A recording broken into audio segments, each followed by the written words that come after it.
Hi guys, my name is Daisy and on today's video I'm going to be sharing 17 lessons that I have learned as a 17-year-old myself.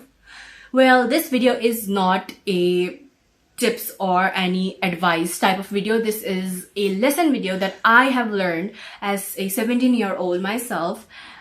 So without further delay, let's get into the video. To become an extraordinary, you have to start from being an ordinary. Like, this thought came in my mind from the fear of being average and living a default life. I, for real, don't want to live a default life, like, study, work, get married, children, and just wait for dying. Like, absolutely not. I am so scared of that. And due to which, this thought came in my mind that if you want to be extraordinary, you have to start from being an ordinary.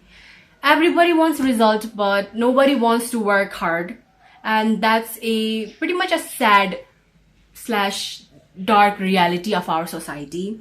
You do not become extraordinary overnight. You become extraordinary by showing up as an ordinary person. Becoming is messy. Growth does not always look aesthetic. It's always filled with confusion, doubts, and the what if, like literally. And sometimes taking the right decision can also look like this. The mess in the middle is not a proof that you are failing. It's a proof that you are becoming. You are more than what you think. Well, this came in my mind because I used to do volunteering in this one club, and every single time, like, the seniors used to praise me because, of my work, of my cooperation, of the way like I explain stuff, and also like how good my English is, even though I feel like it's not good. I always make so many mistakes, and it's okay, I'm still learning. And when I was like coming back from my volunteering, this thought struck me in my head, like it came in my head that I am more than what I think, because, in my mind, I am someone who cannot explain stuff well. I'm someone who can't speak well. I'm someone who, I can't cooperate well. But, the seniors literally praise me of the stuff that I have always been doubting about myself. And that's when I really realized that I have been underestimating myself so much. Understanding basic human psychology. Well, this might sound pretty weird, like why do I need to learn human psychology? You don't need to become an expert, but basic, like understanding body language, reading faces, not in that cool magician way, but just a little bit like, the awkwardness in the face, the happiness in the face, like understand that, because it helps a lot, honestly. And I'm not perfect at it, I'm still learning, but it helps so much to read the room, read the people you are with, to understand what type of energy you have to give to that person. And it literally helps so much. And it also comes with like understanding the aura of that person, the energy. And I know it's a very hard skill to learn, and I'm still learning. And learning starts when you start being observant, Understanding psychology helps to understand emotions, habit, relationships, and also about yourself. Psychology literally helps you to understand what type of person you are, like what type of person you want to surround yourself with after you understand what type of person you are from inside yourself. So it's very important to understand basic human psychology, even though you don't need to master it, like just understand the basics. And I'm still learning it by myself, and I think it's such a great skill to have. Emotions are faster than thinking. Your emotional brain reacts before your logical brain's thinking. This is why you say stuff, buy stuff, make decision even before you think. It's really important to control your emotion and first think by your logical brain. It will really gonna help you to not make decision that will gonna make you regret in the future. Our brain is wired to save energy. This is the main reason why you don't want to get out of your comfort zone. Brain don't like discomfort. It don't like unfamiliarity. It wants you to stay in the same place because it saves energy. It feels safe. It feels similar, and it feels safe, And doing task which gives like a dopamine hit instantly, like doom scrolling, or just watching bunch of YouTube videos, just laying in the couch. It gives dopamine very fast, due to which your brain keeps trying to go back to the same thing again and again. So this is a very important lesson to keep in mind, because if you want to level up, you have to understand what is going on over here. Like, really. Brain prefers reward. I literally never used to believe this, because like, I don't know, it literally doesn't make any sense for me, because what do you mean your brain prefers reward? Like, but as I was like trying it by myself, I was doing research, and I realized that it is true. Like, you might not feel it, but honestly, in long term, it really helps. This is also why, like, you stick to the habit that satisfies you more than the habits that make you feel miserable, right? This is also why you should, after doing a heavy task like studying or doing a workout, reward yourself, because after rewarding, your brain releases dopamine, and the work of dopamine is literally like, dopamine is a happiness chemical, like, in short. And that dopamine hit is like telling your brain, this thing is good, let's do it again. And you know what? After realizing this, the perspective of my mind on how to build habit completely changed. Stop building habits that only works when you are feeling good. Build habits that work when you are feeling not to. Like, it's a hard one, but honestly, this sentence literally blew my mind, because we end up making such type of habits that only works when we are like in our 100%, when we are like fully motivated. But we have to make such habits that works when you don't want to do it, when you don't want to go outside your home, or you don't want to get out of your bed. Make habits that sticks when you are on your low days, when you are feeling miserable. Make habits easier to do. Like, don't be like, okay, I'm going to be doing 30 minutes of high intensity workout. No, if you are someone who literally barely walks, start by 10 minutes of walking in your surrounding. Like, literally, it's easy, it's achievable, okay? And when you achieve something, you instantly get that dopamine hit already, because you're telling your brain that, you know what, no matter what, I show up, I do what I told myself that I'm going to do. And it's more important than doing 30 minutes of workout once a year. Habits don't fall because of inconsistency. They fall because your brain keeps getting the permission to decide again. When every action starts becoming a daily debate, it's become much more easier to skip.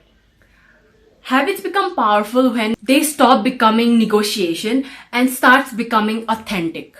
And that leads us to another point, that is, stop negotiating with yourself. Your brain is gonna come up with thousands of excuses just to skip that work. But if you have already set your mind that you are gonna do that work, do it. Stop discussing with yourself. Don't fall into the trap of everything or nothing language. Well, you know what? I personally suffer with this a lot, because if I do not do like workout, studying, meditation, journaling, every single thing, then my mind starts to play the victim role that, oh my gosh, you are a failure, you are not going to do anything, like, girl, just stop, like, this is just performative. Then, like, and honestly, I'm starting to realize that no, even if I do a workout but I have skipped studying today, that's still progress. I have done like 10-minute workout instead of 20 minutes, that's still progress. I read one chapter instead of 2 chapters, that's still progress. That still counts. So try to catch the imposter in your brain. Like, just because you skipped one study session, skipped one workout, it will not gonna make you a failure. But perfectionism will. Don't try to solve everything in your mind. Not every thought needs analysis. Sometimes your brain just keeps overthinking to gain control over something that it cannot control. And some problems need action, not more thinking. Writing and manifestations work. Well, I think it's such a controversial type of topic because I know not many people believe it, and sometimes it doesn't even work maybe. For me, I absolutely love writing, and when you start writing your problems, 50% of that already gets like a conclusion. Like, it's funny because when I start writing like my problems or the thoughts that has been lingering in my mind, when I start writing, I start to realize that it's not that big, or sometimes I literally end up writing a solution for it myself because of the flow of writing. And sometimes you get a solution to a problem by just asking to yourself that what can I do to overcome this problem or to overcome this fear, and it genuinely works. Sometimes it might not work, but for me it really works, okay? And manifestation, it is such a versatile topic, like it's a pure spiritual type of thing, and I know like it's kind of hard because I did not used to believe it. Like, literally, let's be real, okay? I did not used to believe it, and your subconscious mind is such a cool thing because when you keep telling your brain about something, like every single time, like it's running in your brain, it starts to believe it. This is also why people say be kind with yourself, talk positively with yourself, because even if you're just joking around, your subconscious brain is gonna believe it. So it's very important to talk nice with yourself and also believe in yourself that you are going to achieve it. And it's very much important thing for manifestation. Well, honestly, I'm not a pro or a master at it. I'm still learning myself, and sometimes I make a bunch of mistakes during the process, and it's okay. Like, I'm still learning, and sometimes I doubt myself. And honestly, a big thing about manifestation, you are not supposed to doubt yourself, okay? If you said that you are gonna achieve it, you are going to achieve it, and put that thing in your brain, okay? Do not let your brain have any second thoughts. And I suck at that thing because I keep doubting at myself, and it's a learning process, and I'm still learning, and it's totally okay. Create boundaries and respect boundaries. Honestly, when you start creating boundaries, you start to like realize the importance of time, peace, and energy. You start to have self-respect. You start to understand that what type of person or what person actually respect me, and what person is just over here taking my energy. And it is really important for your like mental peace. And about respecting others' boundaries, it is also very important because when you start respecting other boundaries, you start to realize that how people are so different from each other. Everyone has their own type of boundaries, and when someone says no, don't force them, please. It's not a cute behavior. People do not remain the same. And honestly, I feel like I have changed so much just within this 1 year. Like, after my 10th grade completed, and when I came to high school for my 11th, I realized that, you know what, I have changed so much because people are like really affected by their environment, the people they are with. And when I realized that I'm with completely different people, a completely different environment, a completely different routine, I started to realize new things about myself. And that also made me realize that it's just not me. Everyone is going to be different now. So you cannot judge someone on the basis that the person was something like 5 years ago, and when you are going to meet that same person today, then please do not expect that the person is going to be the same, because I personally felt in 1 year I have completely changed. How a person from 5 years ago going to be the same? Maybe many of the people who have these expectations, like, and when they go and meet their childhood friend, they often feel like, who is this person? Well, everyone changes, and that's the reality, and we have to accept it. We cannot be like, you were not the same person, like what the hell, like, you know, you can't do it, because everyone changes. When environment changes, when the people changes, when the thing you do changes, like, you automatically change. And for the last lesson, that is, do not believe the betrayer. We have already heard this thing that says, like, we should forgive people, right? And honestly, I also believe we should forgive people, but many people confuse forgiving and trust. You can forgive people, but you cannot trust the betrayer again. Like, do not mix those two topics. Like, I used to think, like, what do you mean by forgiving? Like, this person has hurt my feeling, and you're telling me that I have to forgive this person? But now I realize that, yeah, it's okay, forgive them. When I realize that when I forgive someone, my brain automatically becomes so much lighter. And forgiveness is such a great method for your, like, mental reset. But forgiving does not mean trusting. Saying that, we have came to the end of the video.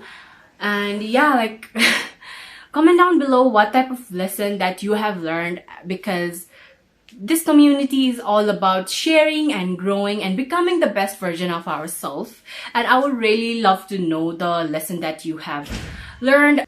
I hope you guys liked today's video. If you did, please give it a thumbs up and subscribe to my channel. I'm gonna see you guys in my next video. Bye.